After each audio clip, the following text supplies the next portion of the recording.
미드웨이.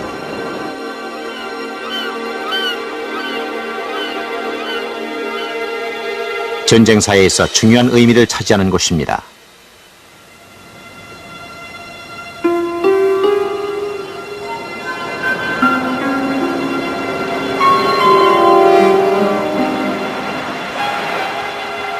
미드웨이에서 격돌이 있은 후 오랜 세월이 지난 지금 4명의 퇴역 군인들이 섬의 백사장을 걷고 있습니다.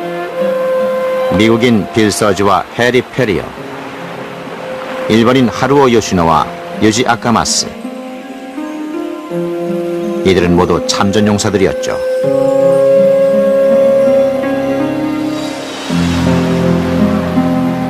과거엔 적으로 만났지만 이젠 서로를 존중하는 동료로서 다시 만났습니다. 이들은 과거에 겪었던 뼈아픈 시련의 의미를 되새겨볼 것입니다. 두 분의 일본인 비행사를 만났죠. 그리고 우리는 화해했습니다. 이젠 과거의 증오 따윈 없습니다. 군인으로서 직분을 다한 것뿐이니까요.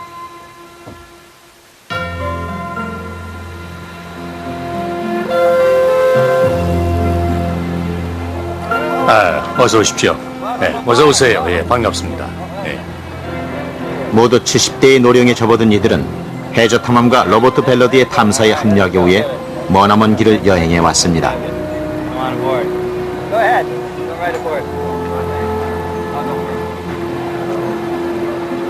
미국 지리학회의 후원을 받아 이루어지는 이번 탐사에서 벨러드는 빌 서지가 탔던 배 요크타운과 유지 하루오가 탔던 배 가가를 찾을 예정입니다. 이들 노병들에겐 전 생애를 통틀어 가장 잊을 수 없는 여행이 될 것입니다.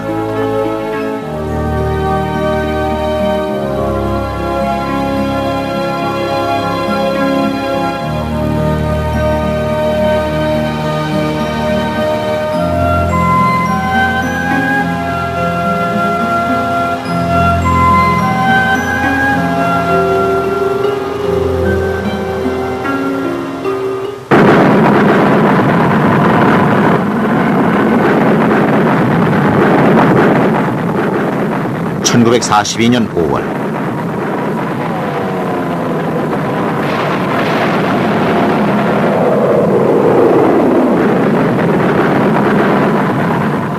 미국과 일본은 교전 중이었습니다.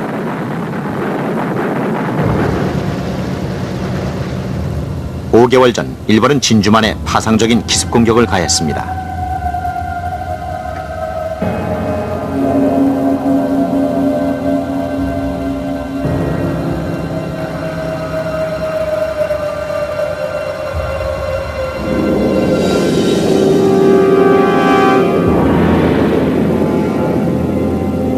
기세를 잡은 일본은 이제 동아시아와 태평양을 완전히 장악하기 위해 만반의 태세를 갖추고 있었습니다. 진주만. 지휘본부내의 음침한 지하실에선 태평양 전쟁의 성패를 가르게 될 중요한 업적이 이루어지고 있었습니다. 미군 내의 암호 해독 전문가들이 일본군의 무선 교신 암호를 해독해 일본군의 다음 공격 목표에 관한 주요 정보를 빼내고 있었던 것입니다. 엄청난 규모의 일본군은 이미 타격을 받고 약화된 미 해군의 치명타를 입히려 하고 있었습니다. 공격 목표는 미드웨이, 공격 시기는 한 달도 채 남지 않은 6월 3일로 잡혀 있었습니다. 하지만 이미 모든 것을 알고 있던 미군은 미드웨이에서 매복하고 있다 적이 오길 기다려 기습 공격을 가한다는 계획을 세워놓고 있었습니다.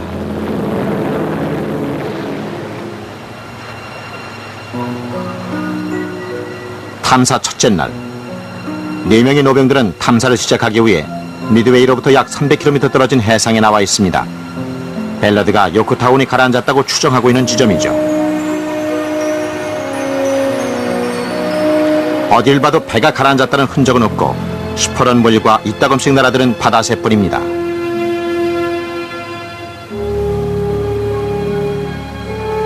하지만 벨러드는 바로 이곳에서 역사를 발견할 수 있다고 믿고 있습니다. 이 바다에서 수많은 젊은이들이 죽어갔으니까요.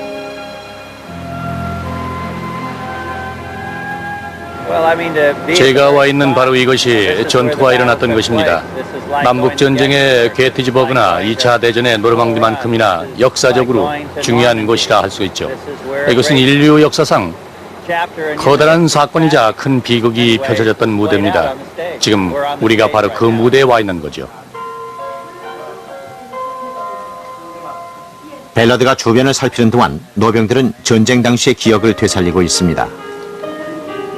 1973年にビルさんは 이게 그때 당시 제 모습입니다. パールハーバーを攻撃する前にパールハーバーに行く前に 이건 진주만을 공격하기 전에 찍은 겁니다. 어. 아. それは真ん中にあると一番わかるから そうです 이것 덕분에 목숨을 건졌죠. 戦いに出ていかないときに This is the hat I was wearing. 이건 그때 쓰고 있던 모자입니다. ここで穴が開いた勇敢だと思いますよ Very brave. 용감하셨군요. 용감했어요. 지금도 여전해 보이십니다. 조금 늙었죠.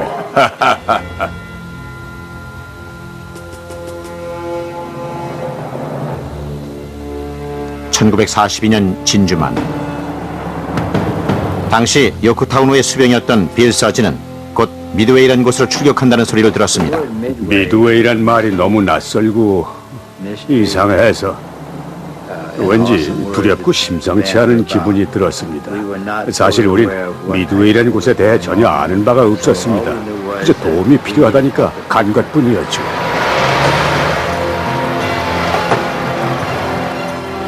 요크타우노는 미드웨이 북동쪽 약 520km 지점에서 호네트, 엔터프라이즈호와 합류할 예정이었습니다. 이들의 임무는 일본군을 기습 공격하는 것이었죠.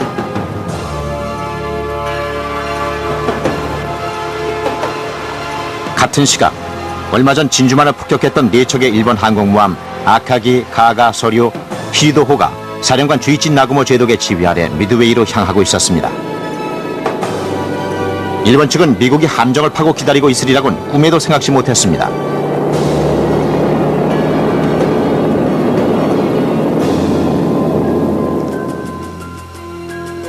미드웨이로 가고 있던 대부분의 미국 조종사와 해군들은 실전 경험이 없었습니다.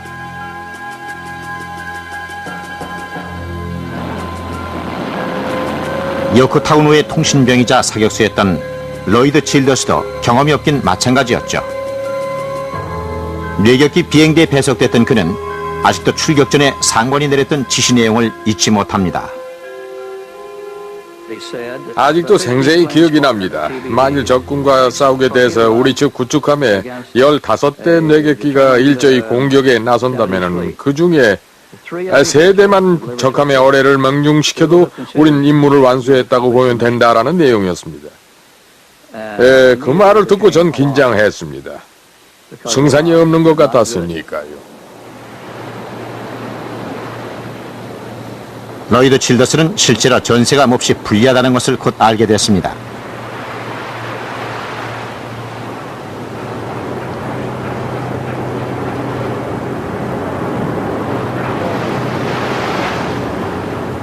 탐사 7일째.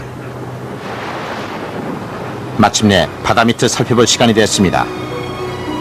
이곳의 수심은 무려 약 5,000m나 됩니다. 이제부턴 ATV라 불리는 해군 측 원격지어 로봇 탐사기가 벨러트의 눈이 돼줄 것입니다. 이 로봇엔 비디오 카메라가 장착돼 있죠.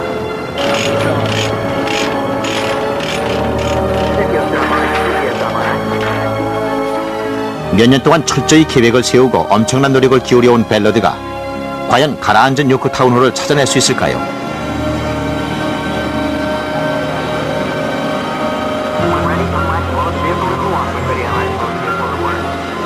ATV는 노병들을 격렬했던 과거의 전장으로 되돌려 보내주는 타임머신 같은 기계입니다. 전원 주목하라. 로봇 발진 준비. 발진.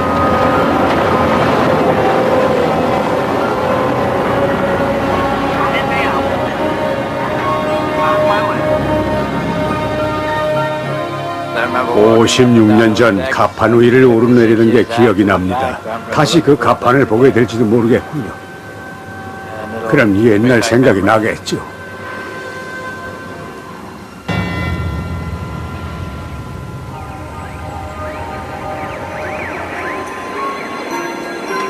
이제 ATV 로봇은 약 3,000m 아래로 내려갔습니다.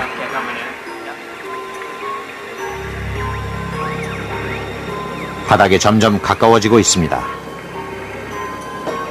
수심 3,600m, 타이타닉호를 발견했던 깊이입니다. 전원 주목하라. 4,500m 지점을 지나고 있다. 4,500m 지점 통과. 4,800m 지점 접근. 벨러드가 비스마르크 전함을 발견했던 깊이입니다. 바닥이 머지 않았습니다. 이렇게 깊은 것은 벨러드조차도 처음입니다.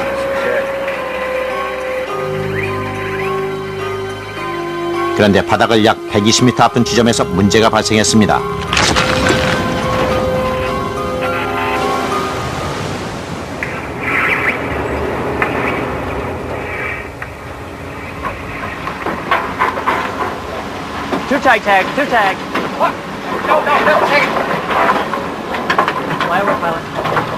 심해의 엄청난 수압을 견뎌내지 못하고 ATV의 주요 장비가 파열된 것입니다.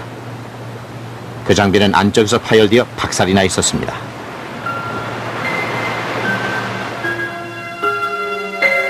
ATV가 고장이 났습니다.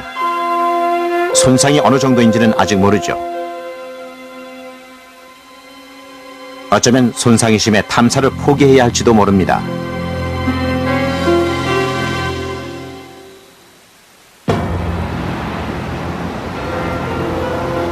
(1942년 6월 3일) 수백 명의 미군들이 미드웨이 백사장을 철통같이 수비하고 있었습니다.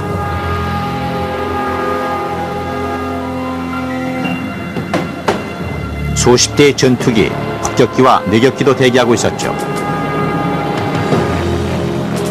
전투 개시까지 24시간도 채 남지 않은 시각이었습니다. 이들 수비대 중에는 뇌격기 6대로 구성된 소규모 비행대도 있었습니다. 이 비행대 젊은 비행사들은 모두 실전 경험이 없었지만 일본군을 맞아 투지를 불태우고 있었죠. 당시 17살이었던 해리도 통신병 겸 사격수로 참전하고 있었습니다. 죽을지도 모른다는 생각은 꿈에도 안 했습니다. 나이가 어렸으니 다들 마찬가지였죠. 정말 생각지도 못했습니다. 게다가 우린 우리 비행기가 무조건 최고라고 생각했죠. 그래서 정말 일본군쯤은 간단히 쳐부수고 집으로 돌아가는 줄 알았습니다. 실상은 달랐죠. 6월 4일 새벽, 진주만 공격이 있은 지 거의 6달이 됐습니다. 일본 사령관 나구모 제독은 미드웨이로부터 약 380km 떨어진 해상에서 공격 준비를 하고 있었습니다. 그는 미국 항공모함들이 천천히 다가오고 있다는 사실을 전혀 눈치채지 못한 채 승리에 대한 강한 확신을 품고 있었습니다.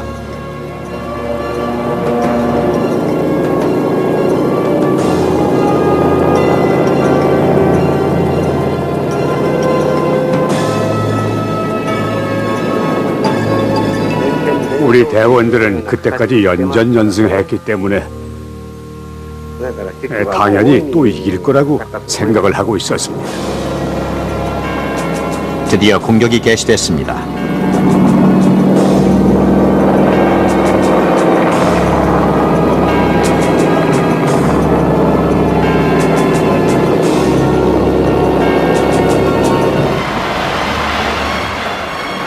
오전 6시, 일본군 전투기들이 태풍처럼 몰아닥치는 가운데 미드웨이에선 미군 전투기들이 출격했습니다.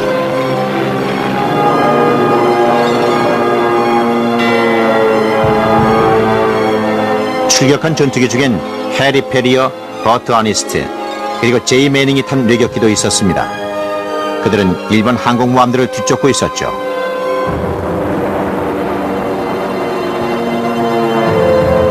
해리와 어니스트, 매닝이 탄 비행기가 섬을 이륙하자마자 일본군은 미드웨이를 공격하기 시작했습니다.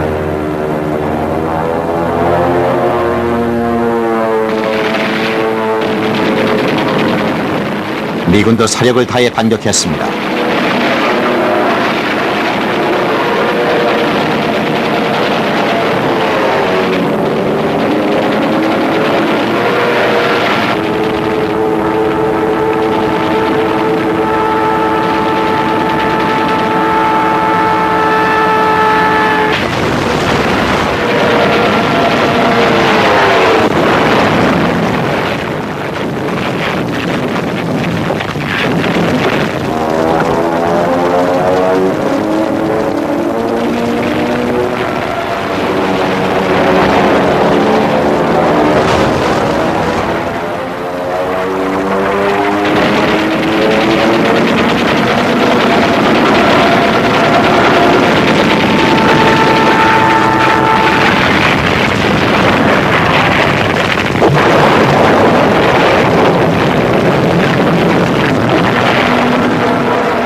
공격을 시작한 지 30분도 채 안 돼 일본은 첫 공격을 마무리 지었습니다. 만일 이때 일본이 공격을 멈추지 않았더라면 미드웨이는 함락되고 말았을 것입니다.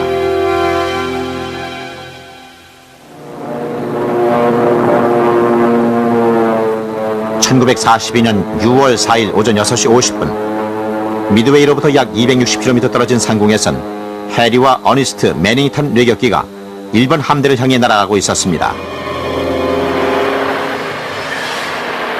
일본 항공모함에 가까워짐에 따라 적의 공격은 점점 더 거세졌습니다. 불행히도 그 공격은 치명적이었죠. 갑자기 매닝이 사격을 멈추었습니다. 무슨 일인지 보려고 어깨너머로 뒤돌아보았더니 매닝이 고개를 떨군 채 늘어져 있었습니다. 죽은 게 틀림없었죠.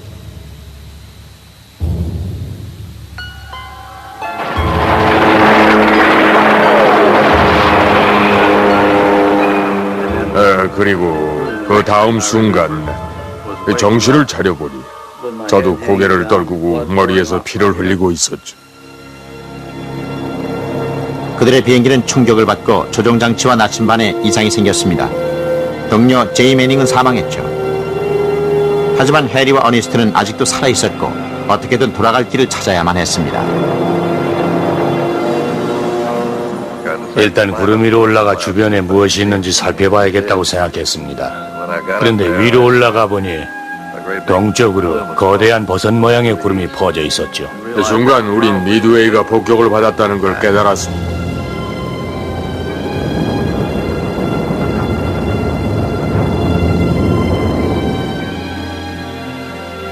그들은 충격을 받아 만신창이가 된 비행기를 타고 겨우 땅 위에 착륙했습니다.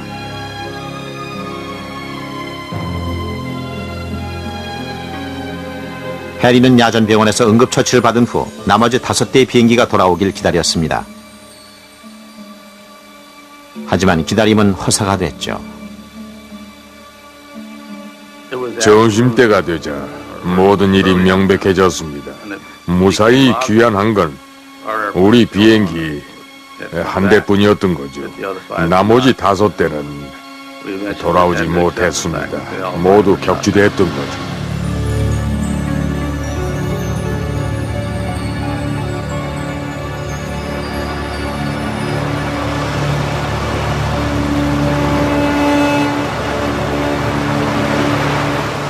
탐사 8일째. 벨러디의 로봇 탐사기 ATV는 아직도 고장입니다. 게다가 해군들도 ATV가 다시 정상적으로 가동될지 확신하지 못하고 있습니다. 벨러디에겐 시간적 여유가 없기 때문에 마냥 기다릴 수는 없는 일입니다. 다행히 수중음파 탐지기에는 아무 이상이 없으므로 벨러드는 일단 요코타우노를 포기하고 대신 일본 항공모함을 찾아 약 270km 떨어진 해상으로 이동합니다.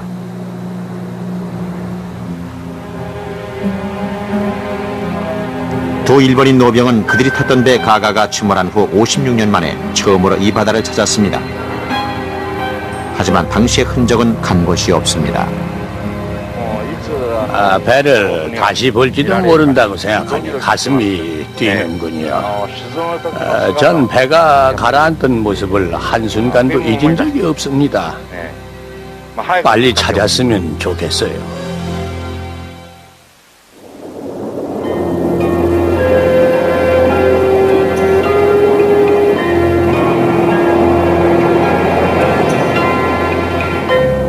뜻하지 않은 일로 지체가 됐지만 마침내 ATV가 바닥에 닿았습니다.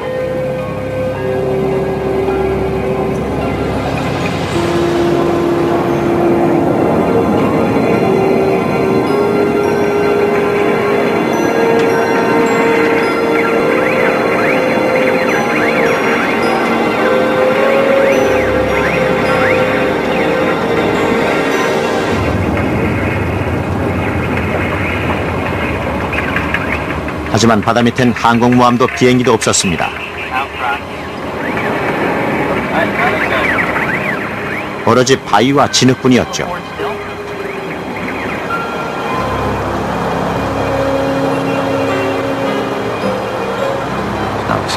깨끗이 인정해야죠. 찾는데 실패했습니다. 제1라운드. 끝. 요코타운을 찾아야죠. 정말 원하는 건 요코타운이니까요. 이제 거리로 갈 겁니다. 하지만 문제점은 여전히 남아 있습니다. 수중음파 탐지기가 가가의 위치를 찾아내지 못했다면 요코타운의 위치는 알아낼 수 있을까요?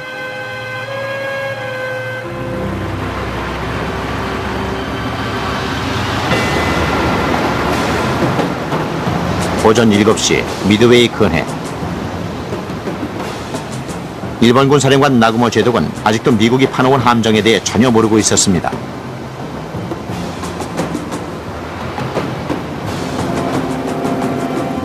오전 8시 20분 나구모 제독은 깜짝 놀랄 만한 소식을 들었습니다. 그의 정찰기가 미 함대를 발견했다고 보고를 해왔던 것이죠. 이는 실로 예상치 못한 일이었습니다. 나구모는 전쟁의 승패가 자신의 손에 달려있음을 알고 충격을 받았습니다. 당장 다음 행동을 결정해야만 했죠. 부족한 병력으로 즉시 공격에 나섰어야 할까요? 아니면 군대를 보강한 후 그가 단 한 대뿐이라고 믿었던 미 함대를 침몰시켜야 했을까요? 나구모는 기다리기로 결심했습니다. 그리고 이 결심은 전쟁의 향방을 결정적으로 바꿔놓았습니다. 나구모가 군대를 재정비하는 동안 미 공격기들은 일본 함대를 향해 날아가고 있었습니다. 하지만 이들은 경험이 부족했기 때문에 곧 여러 대가 대열을 이탈하고 말았죠.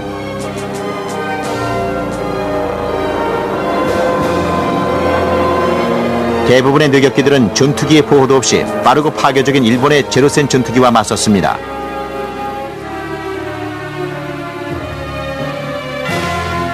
어린 뇌격기 조종사들은 그들이 배운 대로 침착하게 공격을 감행했습니다. 비오듯 쏟아지는 공격을 받으면서도 차례차례 적군을 향해 돌진해갔죠.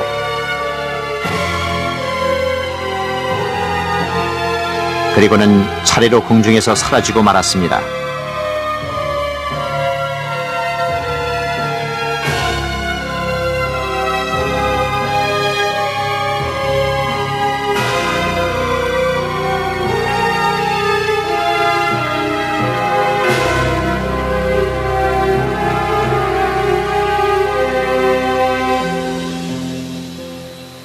엔터프라이즈호에선 28명의 비행대원 중 18명이 사망했습니다.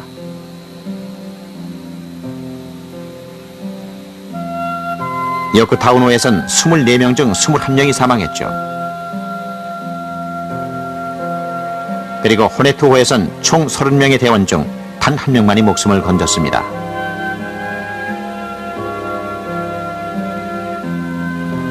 하지만 미국은 그때까지 단 한 발의 어뢰도 일본 함대에 명중시키지 못하고 있었습니다.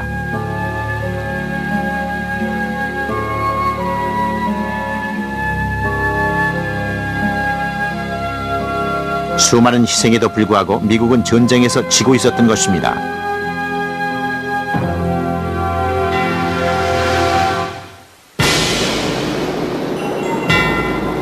미국은 고전을 면치 못하고 있었습니다. 한편 적장 나구모 제독은 미국 함대에게 대규모 공격을 감행하기 위해 준비를 서두르고 있었습니다. 나구모의 대원들은 100여 대의 전투기를 출격시키기 위해 미친듯이 일을 서둘렀습니다. 너무 서두른 나머지 폭탄과 휘발유마저 아무데나 방치해버렸죠. 이것들은 장차 커다란 재앙이 되었습니다. 그로부터 약 160km 떨어진 상공에선 미국의 마지막 희망 급강하 폭격기가 비행하고 있었습니다. 하지만 아무도 일본 함대를 찾진 못했죠. 일본 함대는 미국과 교전하기 위해 90도 각도로 방향을 틀어 북쪽으로 가고 있었습니다. 한편 엔터프라이즈의 급강하 폭격기들은 직감적으로 방향을 바꾸었습니다. 그러자 곧 일본의 항공모함 가가 아카기의 소류 히류가 한꺼번에 시야에 들어왔죠. 게다가 근처엔 일본 측 전투기 한 대 보이지 않았습니다. 일본 전투기들은 미국 내격기로부터 함대를 보호하느라 정신이 없어서 높이 떠있는 급강하 폭격기는 미처 발견하지 못했던 것입니다.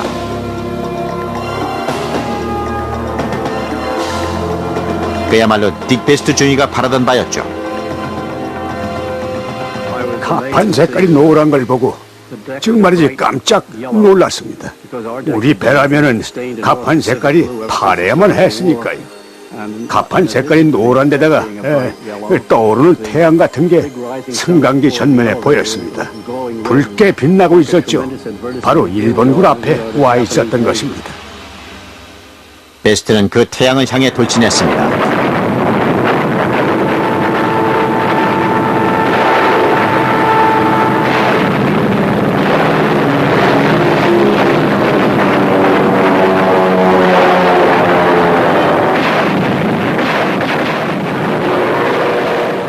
그리곤 어뢰, 폭탄, 휘발유, 전투기가 어지럽게 널려있던 일본 측 항공모함을 향해 폭탄을 투하했죠. 다른 대원들도 잇따라 폭탄을 투하했습니다. 배는 곧 온통 화염에 휩싸였습니다. 4초 내지 5초 간격으로 폭탄이 명중될 때마다 엄청난 폭발이 일었죠. 가가가 불타오르자 생존자들은 바다로 뛰어들었습니다. 시체가 떠다니는 바다에서 오랜 시간을 침묵 속에 있었죠. 이 중 많은 사람들이 구조됐지만 모두 다 구조된 것은 아니었습니다. 우린 운이 좋아 빨리 구조됐지만 바닷속엔 아직도 구조되지 못한 사람들이 많았습니다. 그들은 결국 자살을 택했죠.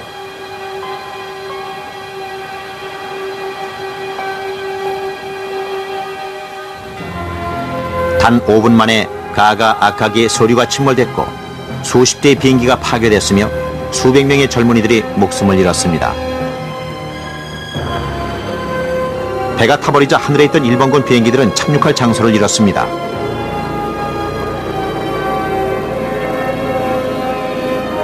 일본군은 불과 5분 만에 주력 함대의 대부분을 잃고 말았던 것입니다. 하지만 전투는 끝난 것이 아니었습니다.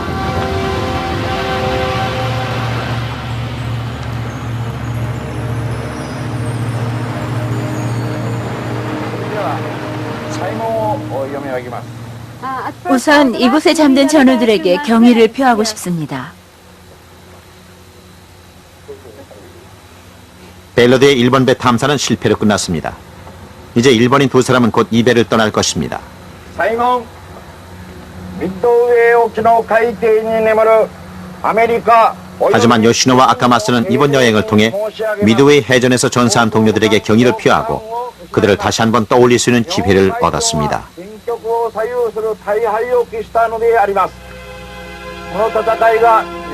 이 전투에서 각자의 조국을 위해 목숨을 바친 수많은 젊은이들에게 무한한 존경을 표합니다. 우린 그동안 고인들과 함께 전투에 참가해 적군과 싸웠다는 이유로 존경을 받아왔습니다. 하지만 이젠 서로에 대한 과거의 증오를 싣고 화해하려 합니다. 부디 평안히 잠드소서.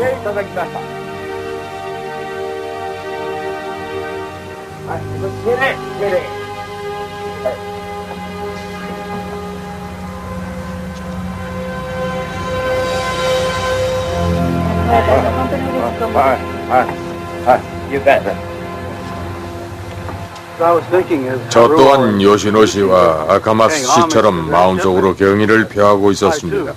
저도 바로 이곳에서 45명의 전우를 잃었으니까요. 실제로 절 제외한 우리 대원 모두가 이곳에서 전투를 하던 중 목숨을 잃었습니다. 그러니까 지금은 두 분만큼이나 제게도 매우 엄숙한 순간입니다.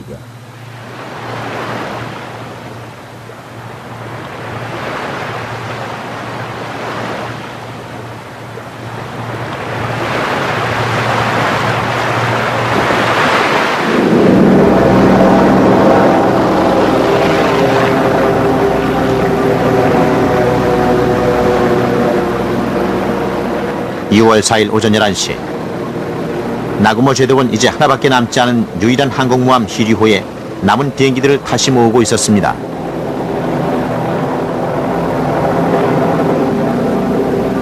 아직도 승리의 희망은 남아있었죠. 일본 전투기들은 가장 가까이에 있던 미국 항공모함 요크타운호를 향해 출격했습니다.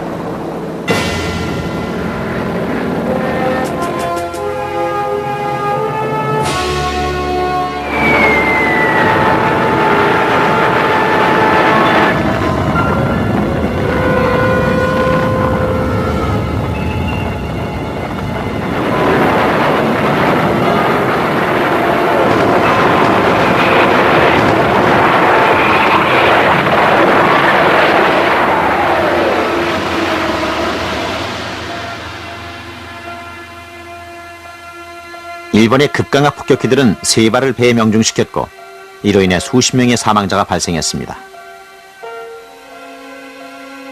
하지만 침몰한 일본 항공모함들과는 달리 요크타우노 갑판 위엔 폭발물들이 널려있지 않았습니다. 불길과 연기가 치솟았지만 배는 그래도 가라앉지 않았죠.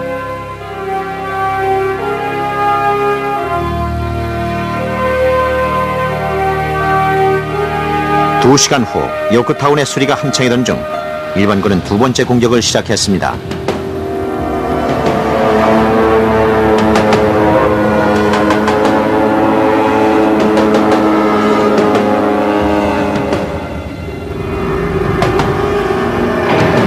요크타운의 전투기들도 적과 맞서기 위해 서둘러 출격했습니다.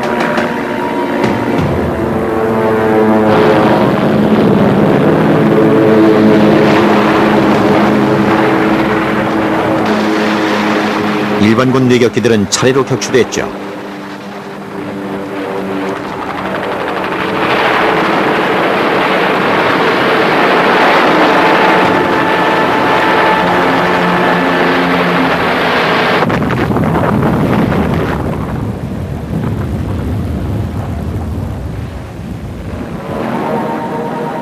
하지만 적군은 끊임없이 날아오고 있었습니다.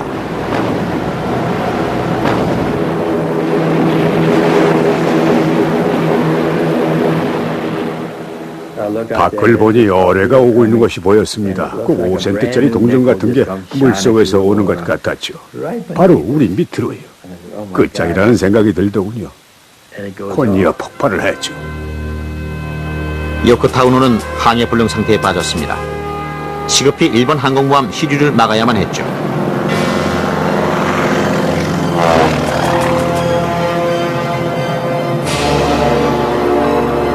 마침내 폭격기들이 히류를 발견했을 때 딕베스트 중위는 또 한 번 그 자리에 있었습니다.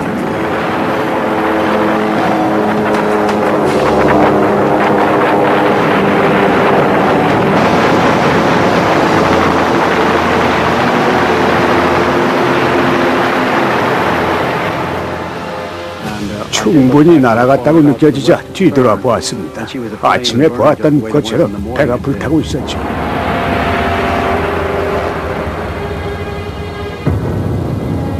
그 순간 전 제 자신이 위대하다고 느꼈습니다. 해냈다는 성취감과 서력의 기쁨이 너무나도 달콤했죠. 그때만큼 강한 희열을 느낀 적은 두 번 다시 없었습니다. 당시 요크타우노를 공격했던 뇌격기 조종사 타이스케 마루야마는 아수라장이 된 히류에 꼼짝없이 갇혀 있었습니다. 불을 끄려고 분주히 움직이던 정비병과 비상대기병들이 이딴 폭발로 부상을 입었습니다. 대부분이 팔다리가 떨어져 나갔죠. 군의관들은 피로 범벅이 된 채 부상자들을 치료하고 있었습니다. 가판 위엔 시커멓게 탄 시체들이 여기저기 뒹굴고 있었지요.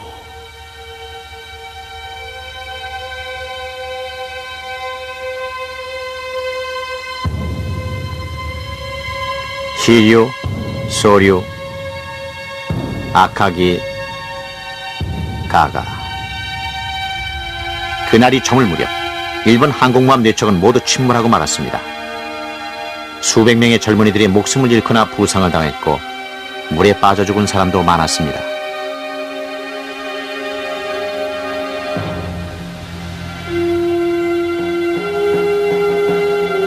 (24시간) 후 파손된 요크타우노는 구축함 해먼의 호의를 받으며 본국으로 예인되고 있었습니다.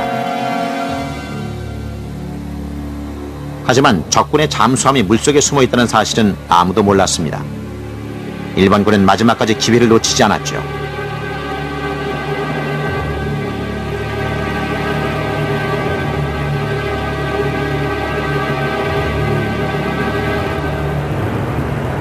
일본군이 쏜 어뢰로 해먼호는 두둥강이 나고 81명이 목숨을 잃었습니다.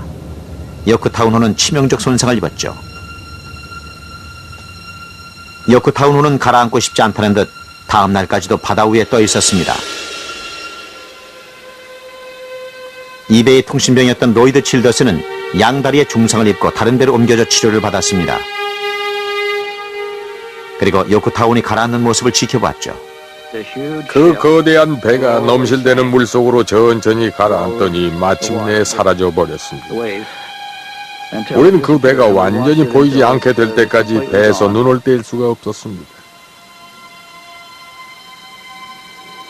정말 참혹한 일이었죠. 그걸 보며 전 생각했습니다. 너무 끔찍하다고요. 소위 문명인이라면서 서로에게 이런 짓을 할 수 있다니 기가 막혔습니다. 실제로는 야만인이나 다를 바가 없었죠.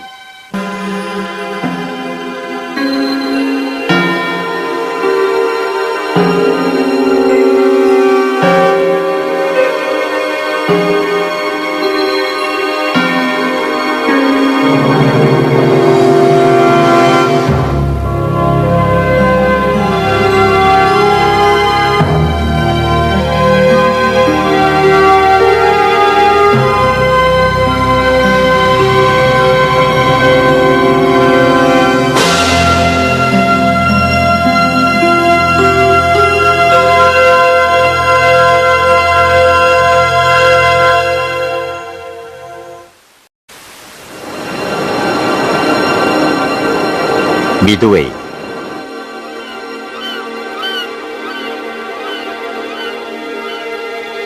전쟁사에 있어 중요한 의미를 차지하는 곳입니다.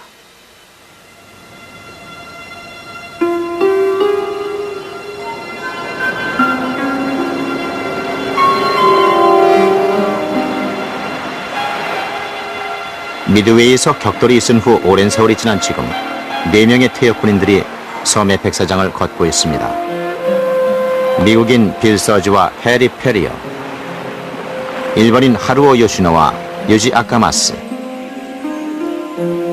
이들은 모두 참전용사들이었죠.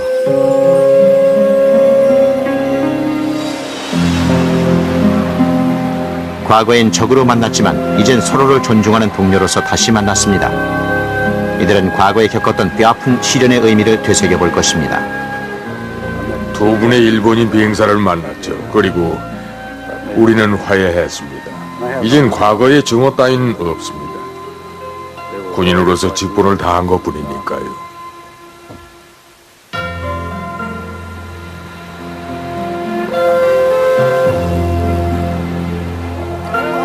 어서 오십시오. 네, 어서 오세요. 예, 반갑습니다. 예. 모두 70대의 노령에 접어든 이들은 해저 탐험가 로버트 벨러드의 탐사에 합류하기 위해 머나먼 길을 여행해 왔습니다.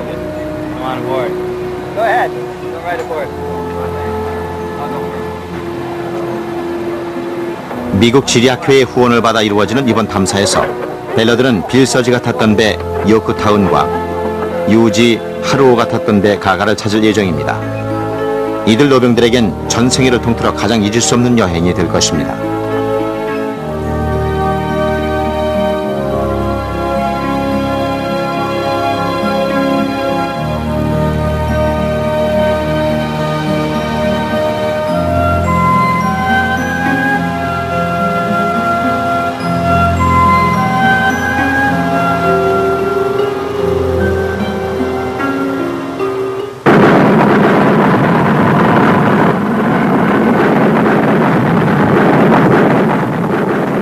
(1942년 5월)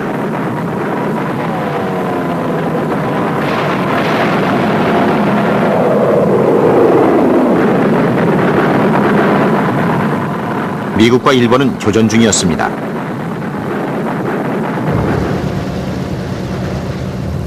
(5개월) 전 일본은 진주만에 파상적인 기습 공격을 가했습니다.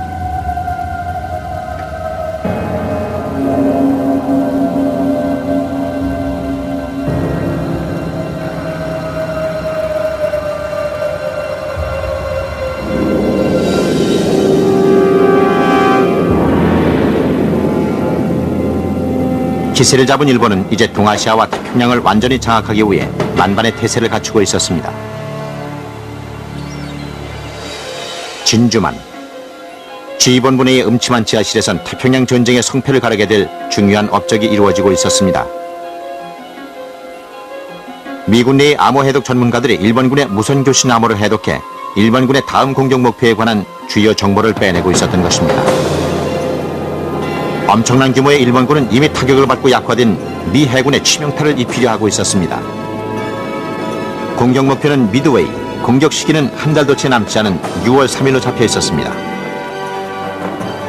하지만 이미 모든 것을 알고 있던 미군은 미드웨이에서 매복하고 있다 적이 오길 기다려 기습 공격을 가한다는 계획을 세워놓고 있었습니다.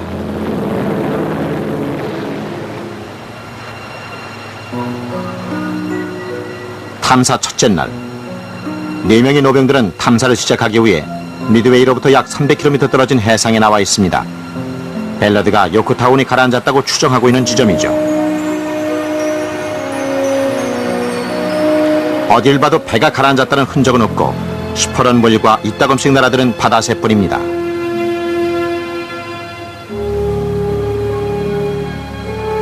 하지만 벨러드는 바로 이곳에서 역사를 발견할 수 있다고 믿고 있습니다. 이 바다에서 수많은 젊은이들이 죽어갔으니까요.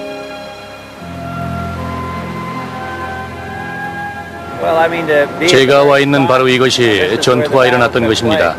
남북전쟁의 게티즈버그나 2차 대전의 노르망디만큼이나 역사적으로 중요한 곳이라 할 수 있죠. 이것은 인류 역사상 커다란 사건이자 큰 비극이 펼쳐졌던 무대입니다. 지금 우리가 바로 그 무대에 와 있는 거죠. 벨러드가 주변을 살피는 동안 노병들은 전쟁 당시의 기억을 되살리고 있습니다. 1973年にビルさんは 이게 그때 당시 제 모습입니다. パールハーバーを攻撃する前にパールハーバーに行く前に 이건 진주만을 공격하기 전에 찍은 겁니다.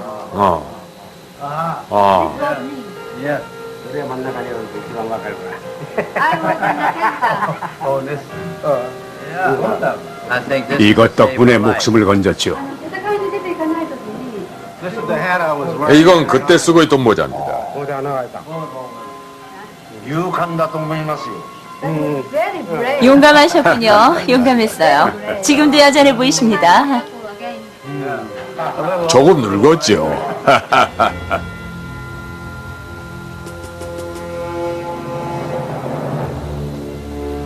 (1942년) 진주만. 당시 요크타우노의 수병이었던 빌 서지는 곧 미드웨이라는 곳으로 출격한다는 소리를 들었습니다. 미드웨이란 말이 너무 낯설고 이상해서 왠지 두렵고 심상치 않은 기분이 들었습니다. 사실 우린 미드웨이라는 곳에 대해 전혀 아는 바가 없었습니다. 그저 도움이 필요하다니까 가로에 폭탄 휘발유. 전투기가 어지럽게 널려있던 일본 측 항공모함을 향해 폭탄을 투하했죠. 다른 대원들도 잇따라 폭탄을 투하했습니다. 배는 곧 온통 화염에 휩싸였습니다. 4초 내지 5초 간격으로 폭탄이 명중될 때마다 엄청난 폭발이 일었죠.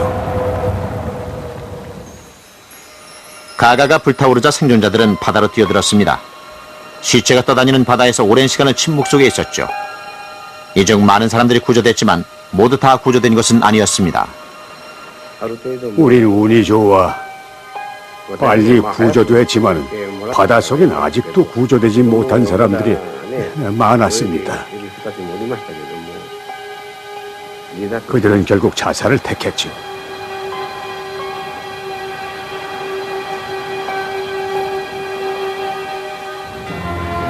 단 5분 만에 가가 아카기에 소류가 침몰됐고 수십 대의 비행기가 파괴됐으며 수백 명의 젊은이들이 목숨을 잃었습니다.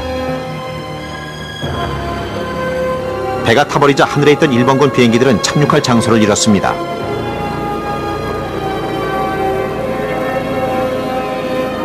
일본군은 불과 5분 만에 주력 함대의 대부분을 잃고 말았던 것입니다.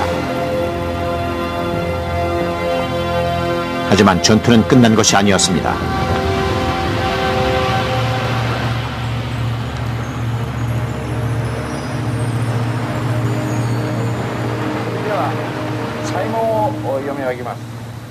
우선 이곳에 잠든 전우들에게 경의를 표하고 싶습니다. 벨러드의 일본 배 탐사는 실패로 끝났습니다. 이제 일본인 두 사람은 곧 이 배를 떠날 것입니다.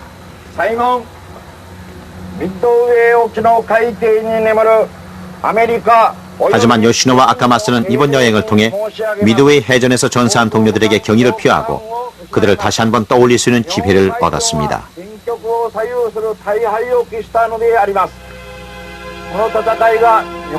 이 전투에서 각자의 조국을 위해 목숨을 바친 수많은 젊은이들에게 무한한 존경을 표합니다. 우린 그동안 고인들과 함께 전투에 참가해 적군과 싸웠다는 이유로 존경을 받아왔습니다. 하지만 이젠 서로에 대한 과거의 증오를 씻고 화해하려 합니다. 부디 평안히 잠드소서.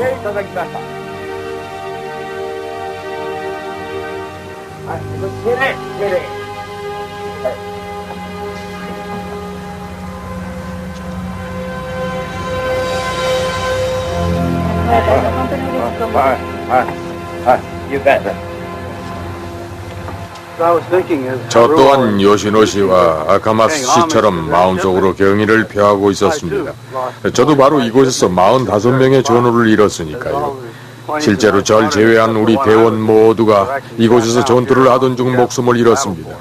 그러니까 지금은 두 분만큼이나 제게도 매우 엄숙한 순간입니다.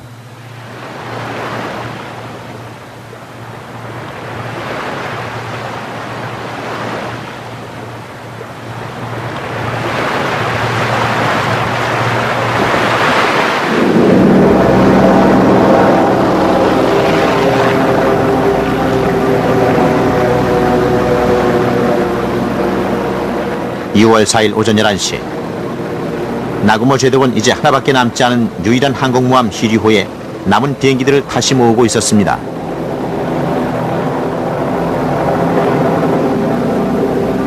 아직도 승리의 희망은 남아있었죠.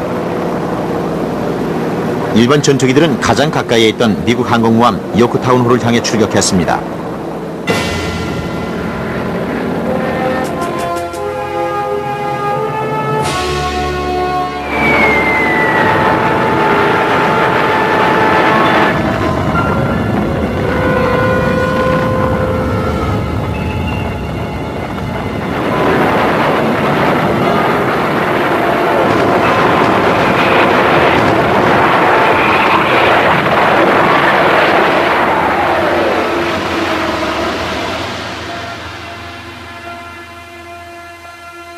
일본의 급강하 폭격기들은 세 발을 배에 명중시켰고 이로 인해 수십 명의 사망자가 발생했습니다. 하지만 침몰한 일본 항공모함들과는 달리 요크타운호 갑판 위엔 폭발물들이 널려있지 않았습니다. 불길과 연기가 치솟았지만 배는 그래도 가라앉지 않았죠.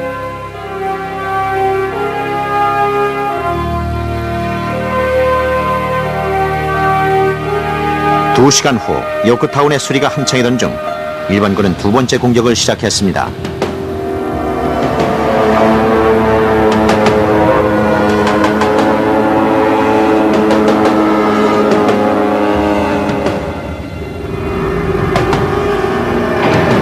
요크타운의 전투기들도 적과 맞서기 위해 서둘러 출격했습니다.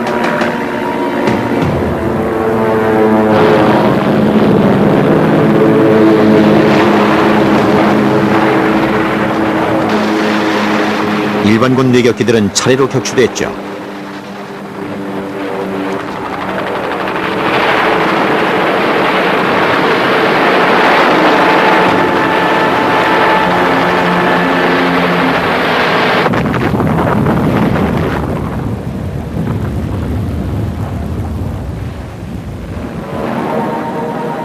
하지만 적군은 끊임없이 날아오고 있었습니다.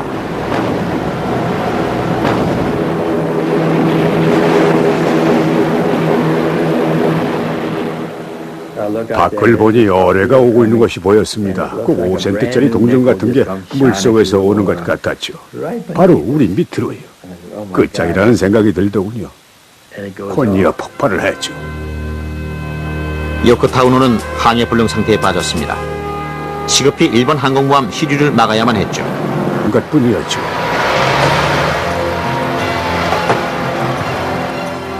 요크타운호는 미드웨이 북동쪽 약 520km 지점에서 허네트, 엔터프라이즈호와 합류할 예정이었습니다. 이들의 임무는 일본군을 기습 공격하는 것이었죠.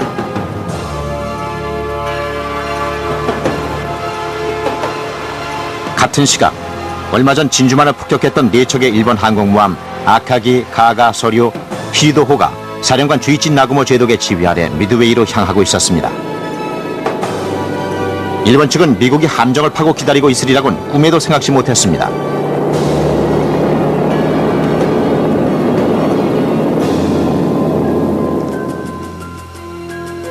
미드웨이로 가고 있던 대부분의 미국 조종사와 해군들은 실전 경험이 없었습니다.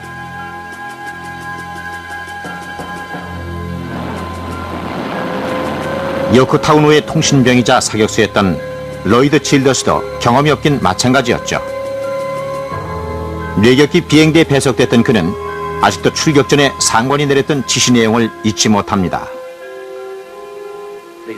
아직도 생생히 기억이 납니다. 만일 적군과 싸우게 돼서 우리 측 구축함에 15대 뇌격기가 일제히 공격에 나선다면 그 중에 3대만 적함의 어뢰를 명중시켜도 우린 임무를 완수했다고 보면 된다라는 내용이었습니다. 그 말을 듣고 전 긴장했습니다. 승산이 없는 것 같았으니까요. 로이드 칠더스는 실제로 전세가 몹시 불리하다는 것을 곧 알게 됐습니다.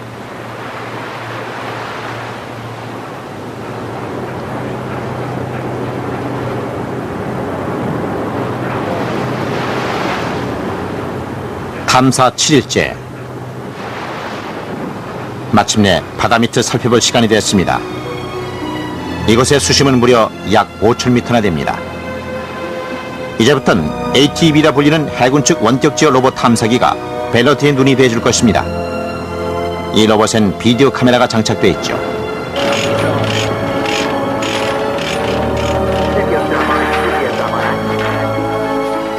몇 년 동안 철저히 계획을 세우고 엄청난 노력을 기울여온 벨러드가 과연 가라앉은 요코타우노를 찾아낼 수 있을까요?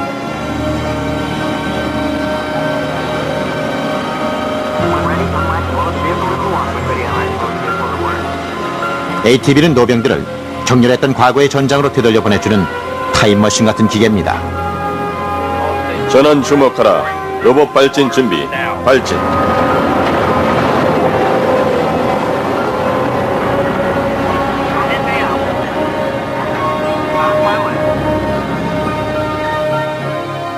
오 56년 전 가판 위를 오르내리는 게 기억이 납니다.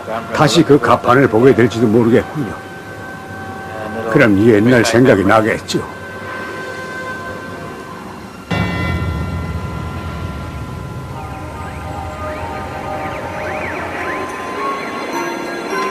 이제 ATV 로봇은 약 3,000m 아래로 내려갔습니다.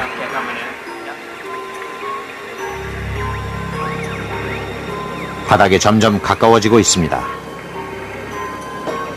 수심 3,600m, 타이타닉호를 발견했던 깊이입니다. 전원 주목하라. 4,500m 지점을 지나고 있다. 4,500m 지점 통과. 4,800m 지점 접근. 벨러드가 비스마르크 전함을 발견했던 깊이입니다. 바닥이 머지 않았습니다. 이렇게 깊은 것은 벨러드조차도 처음입니다.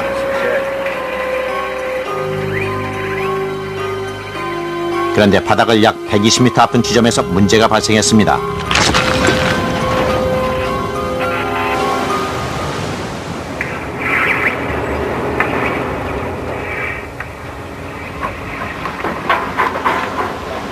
Two tag. What? No, take it. Flyover pilot. 치매의 엄청난 수압을 견뎌내지 못하고 ATV의 주요 장비가 파열된 것입니다. 그 장비는 안쪽에서 파열되어 박살이 나 있었습니다.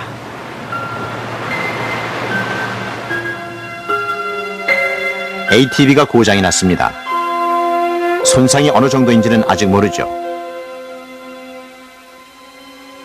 어쩌면 손상이 심해 탐사를 포기해야 할지도 모릅니다.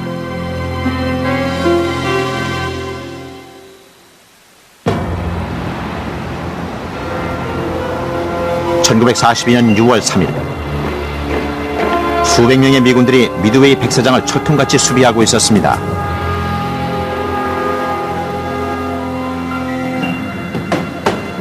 수십 대의 전투기, 폭격기와 뇌격기도 대기하고 있었죠. 전투 개시까지 24시간도 채 남지 않은 시각이었습니다. 이들 수비대 중에는 뇌격기 6대로 구성된 소규모 비행대도 있었습니다. 이 비행대의 젊은 비행사들은 모두 실전 경험이 없었지만 일본군을 맞아 투지를 불태우고 있었죠. 당시 17살이었던 해리도 통신병 겸 사격수로 참전하고 있었습니다. 죽을지도 모른다는 생각은 꿈에도 안 했습니다. 나이가 어렸으니 다들 마찬가지였죠. 정말 생각지도 못했습니다. 게다가 우리 비행기가 무조건 최고라고 생각했죠. 그래서 정말 일본군쯤은 간단히 처부수고 집으로 돌아가는 줄 알았습니다. 실상은 달랐죠. 6월 4일 새벽, 진주만 공격이 있은 지 거의 6달이 됐습니다. 일본 사령관 나구모 제독은 미드웨이로부터 약 380km 떨어진 해상에서 공격 준비를 하고 있었습니다. 그는 미국 항공모함들이 천천히 다가오고 있다는 사실을 전혀 눈치채지 못한 채 승리에 대한 강한 확신을 품고 있었습니다. 뜻하지 않은 일로 지체가 됐지만 마침내 ATV가 바닥에 닿았습니다.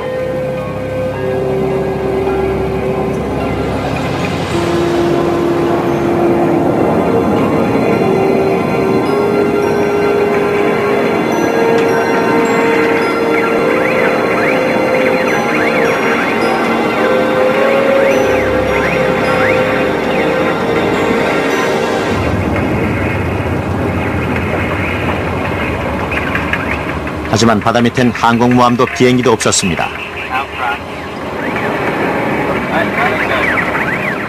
오로지 바위와 진흙뿐이었죠.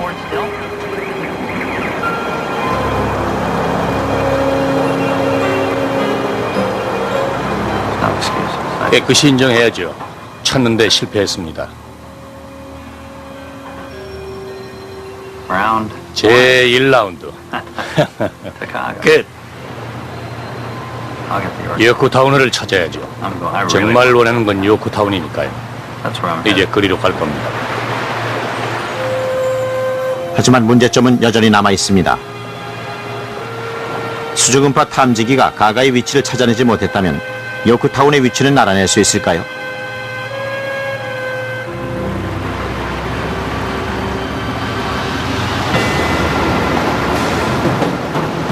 오전 7시 미드웨이 근해. 일본군 사령관 나구모 제독은 아직도 미국이 파놓은 함정에 대해 전혀 모르고 있었습니다.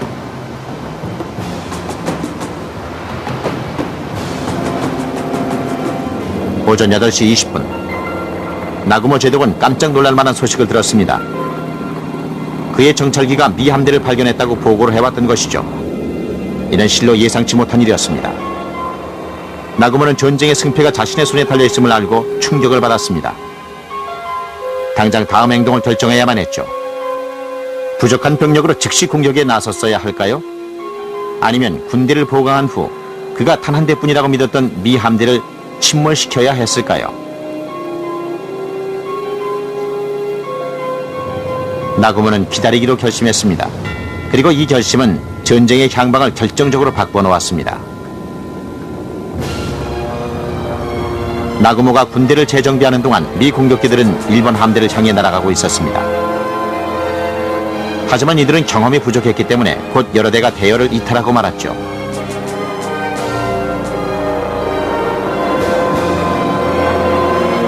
대부분의 뇌격기들은 전투기의 보호도 없이 빠르고 파괴적인 일본의 제로센 전투기와 맞섰습니다.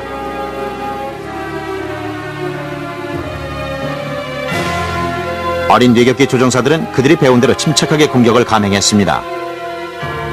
비오듯 쏟아지는 공격을 받으면서도 차례차례 적군을 향해 돌진해갔죠.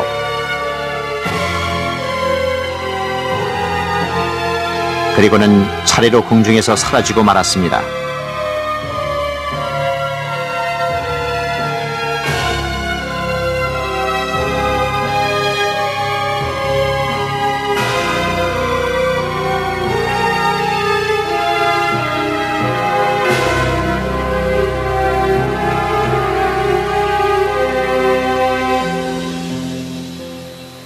엔터프라이즈호에선 28명의 비행대원 중 18명이 사망했습니다.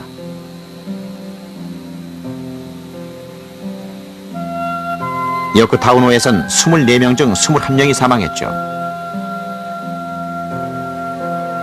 그리고 호네토호에선 총 30명의 대원 중 단 한 명만이 목숨을 건졌습니다.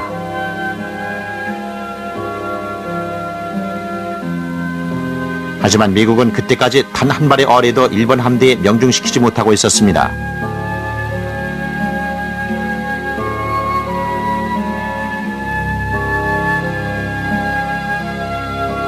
수많은 희생에도 불구하고 미국은 전쟁에서 지고 있었던 것입니다.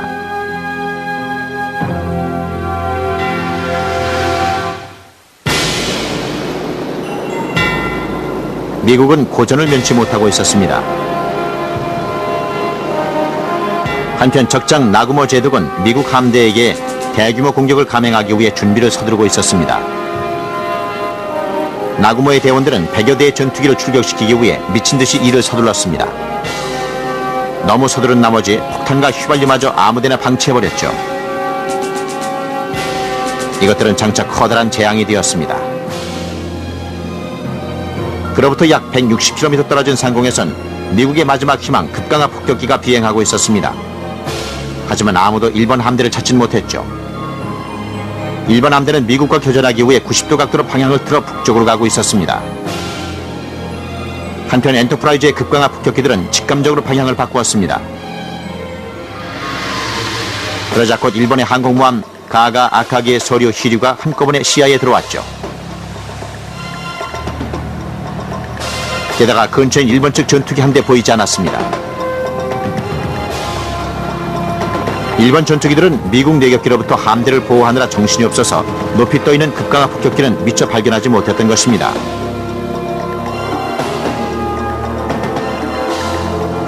그야말로 딕 베스트 중위가 바라던 바였죠. 가판 색깔이 노란 걸 보고 정말이지 깜짝 놀랐습니다. 우리 배라면은 가판 색깔이 파래야만 했으니까요.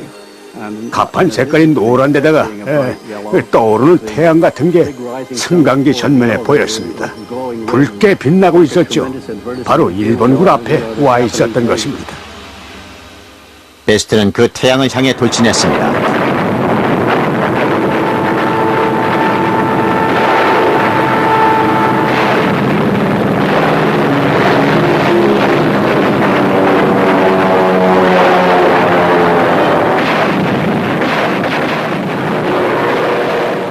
그리고는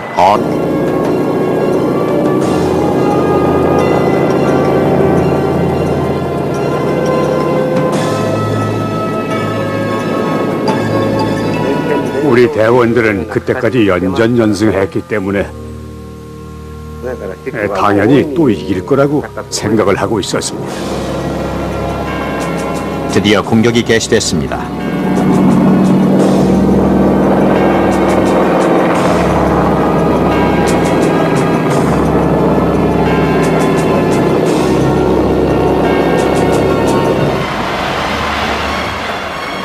오전 6시 일본군 전투기들이 태풍처럼 몰아닥치는 가운데 미드웨이에선 미군 전투기들이 출격했습니다.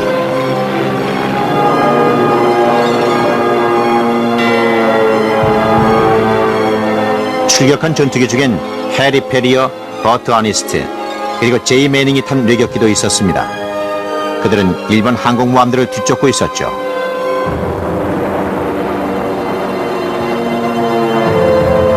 해리와 어니스트, 매닝이 탄 비행기가 섬을 이륙하자마자 일본군은 미드웨이를 공격하기 시작했습니다.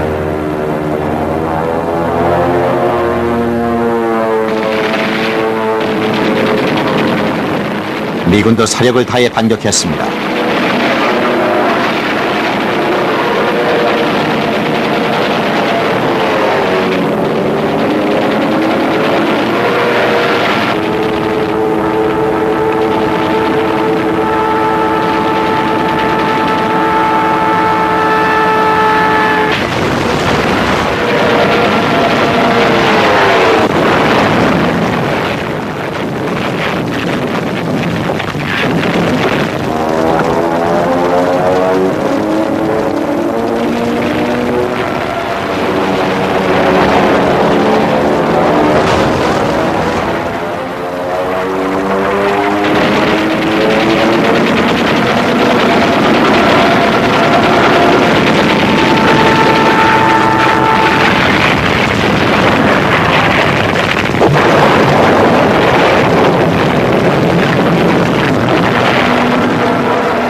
공격을 시작한 지 30분도 채 안 돼 일본은 첫 공격을 마무리 지었습니다. 만일 이때 일본의 공격을 멈추지 않았더라면 미드웨이는 함락되고 말았을 것입니다.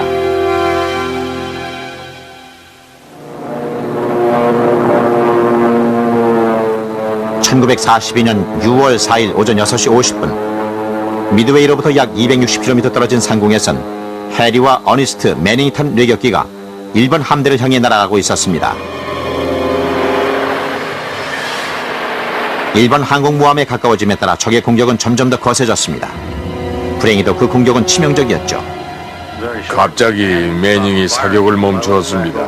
무슨 일인지 보려고 어깨너머로 뒤돌아보았더니 매닝이 고개를 떨군 채 늘어져 있었습니다. 죽은 게 틀림없었죠.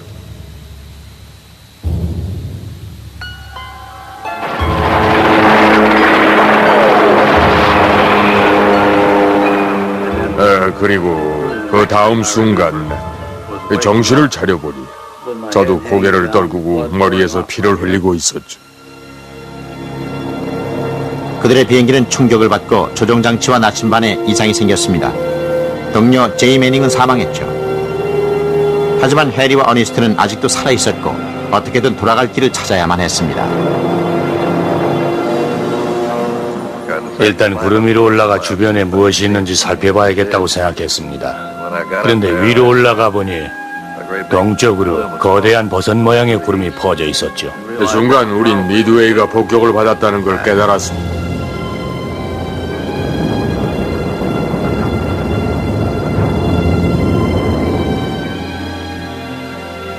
그들은 충격을 받아 만신창이가 된 비행기를 타고 겨우 땅 위에 착륙했습니다.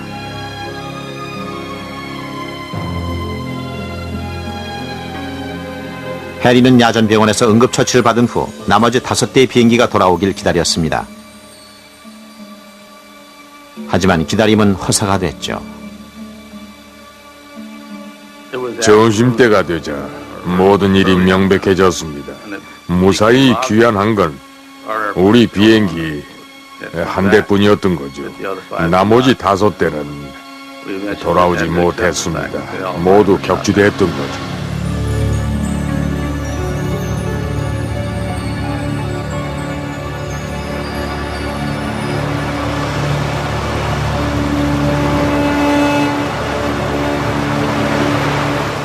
탐사 8일째. 벨러디의 로봇 탐사기 ATV는 아직도 고장입니다. 게다가 해군들도 ATV가 다시 정상적으로 가동될지 확신하지 못하고 있습니다. 벨러디에겐 시간적 여유가 없기 때문에 마냥 기다릴 수는 없는 일입니다.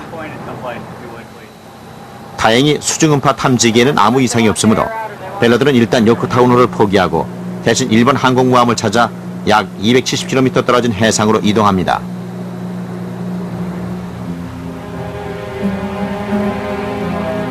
두 일본인 노병은 그들이 탔던 배 가가가 침몰한 후 56년 만에 처음으로 이 바다를 찾았습니다. 하지만 당시의 흔적은 간 곳이 없습니다. 배를 다시 볼지도 모른다고 생각하니 가슴이 뛰는군요. 전 배가 가라앉던 모습을 한순간도 잊은 적이 없습니다. 빨리 찾았으면 좋겠어요.